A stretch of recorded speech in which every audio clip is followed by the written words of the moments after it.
Question 3.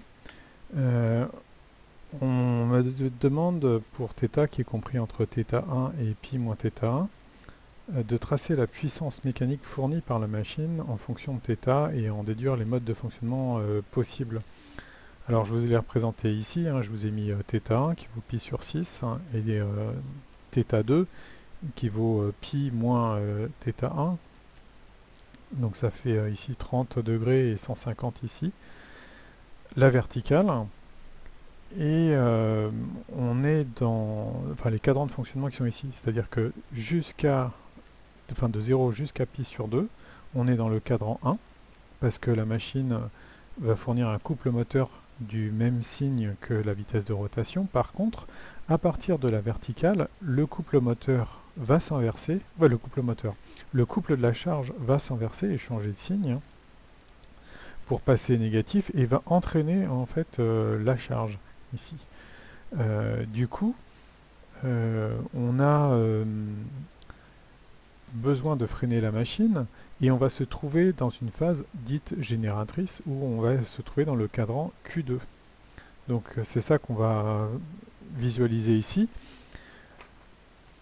Oméga égale constante, ça va me simplifier la tâche. Je vous rappelle que la puissance mécanique à fournir sur l'arbre est de la forme C oméga.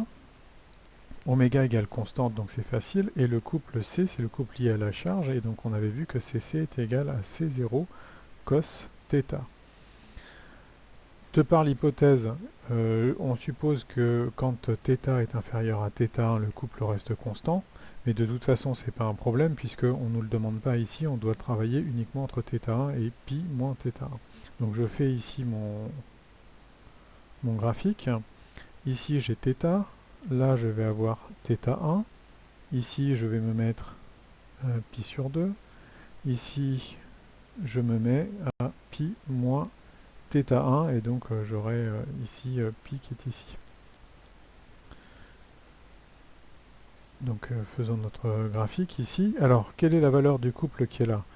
Eh bien, ici, c'est tout simplement la vitesse de rotation. Donc, oméga qui vaut 50 pi, on avait vu, fois le C0 cos θ1. Donc la valeur qui est ici, je l'en mets 50 pi fois cos θ1 et multiplié par la valeur de C0, et C0 elle nous est donnée ici à 59.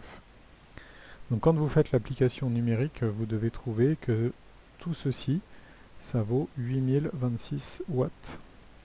Par symétrie, on va retrouver exactement la même chose de l'autre côté. Donc ici je le mets moins 826.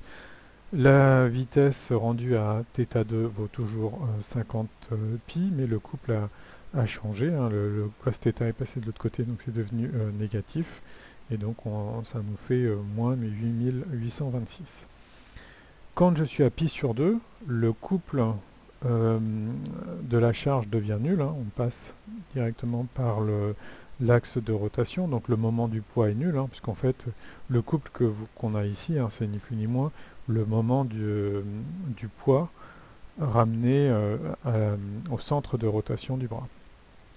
Donc je vais avoir un graphique ici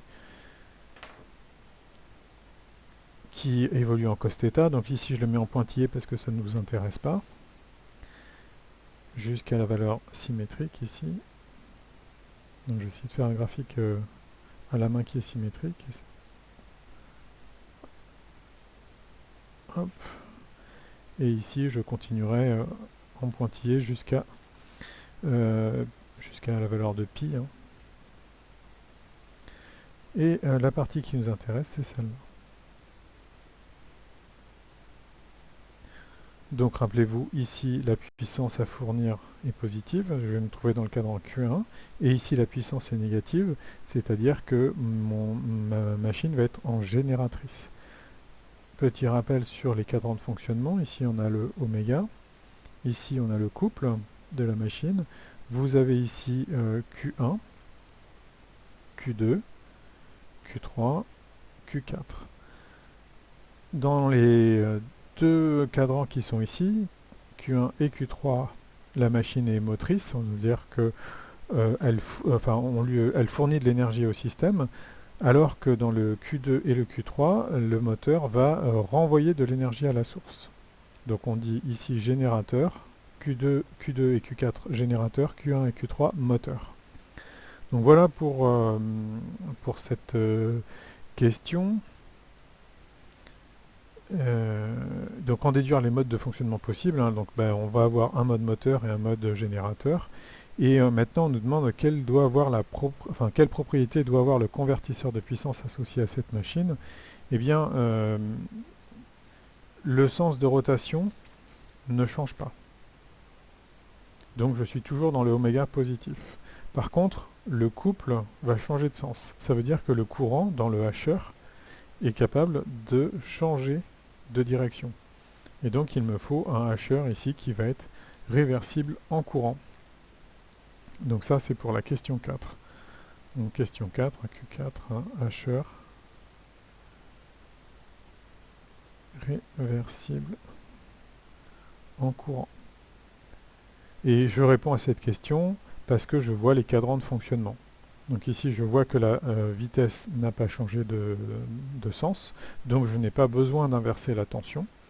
Et c'est seulement le couple qui change de signe, et donc ça m'impose ici, au minimum ça m'impose cette structure-là.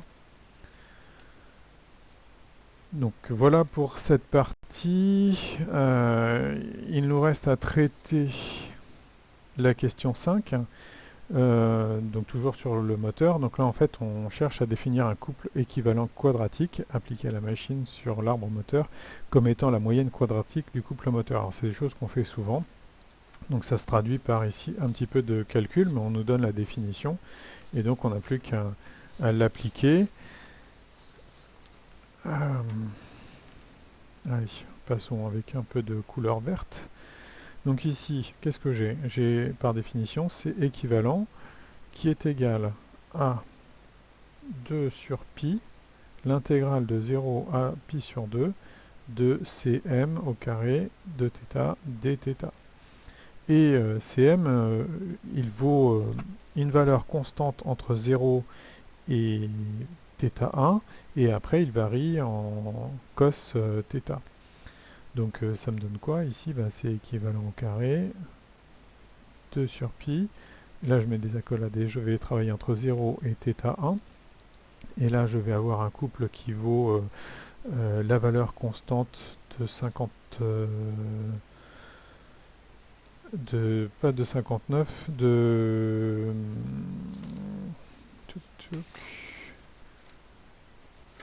Alors, ah oui, ben voilà, là ça fait défaut, je ne l'ai pas calculé.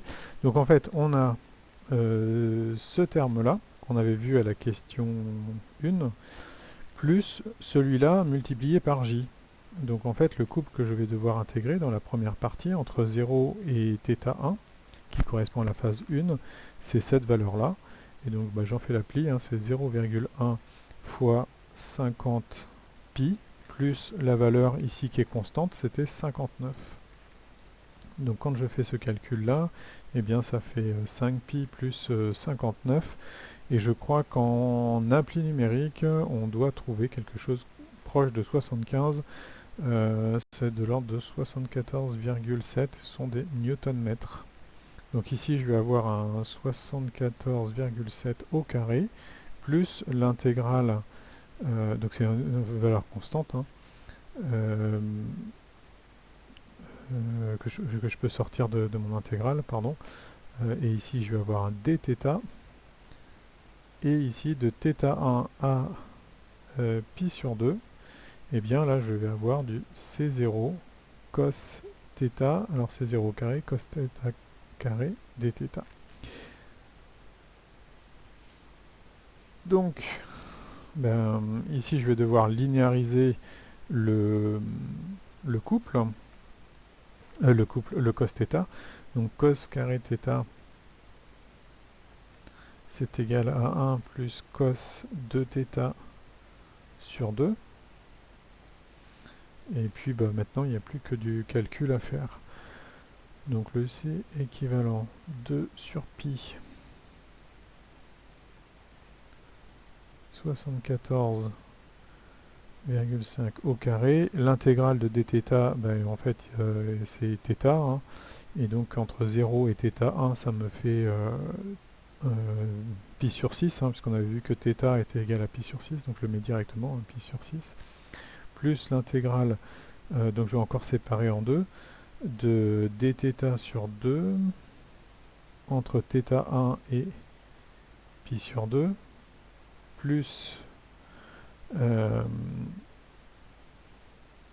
l'intégrale de cos de θ sur 2 entre θ1 et pi sur 2 dθ. Et j'ai oublié de multiplier par le C0 au carré. Donc de nouveau accolade. Et ici, attention, C0 au carré. C0 au carré, c'est 59. Hein. 59 au carré. Donc quand on fait le calcul, on va avoir ici C équivalent carré, pardon, C équivalent au carré, qui vaut 2 sur pi 74 au carré fois pi sur 6 plus 59 sur 2. Donc je sors les demi qui sont ici. Hein.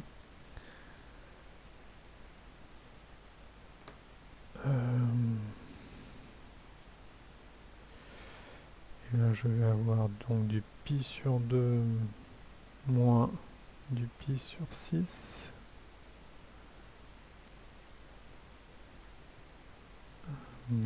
Plus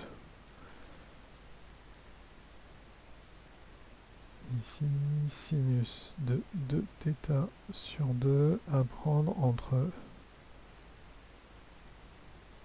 θ1 et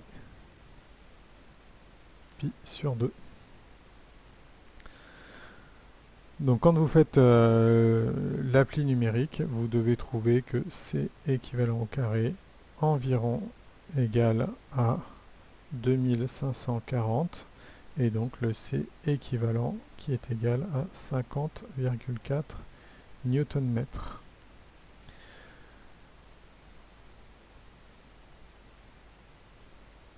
Bon, je m'arrête là pour cette deuxième partie. J'aurais souhaité faire la question 6, mais ça risque d'être un peu juste. Donc on se retrouve pour cette question à la troisième vidéo.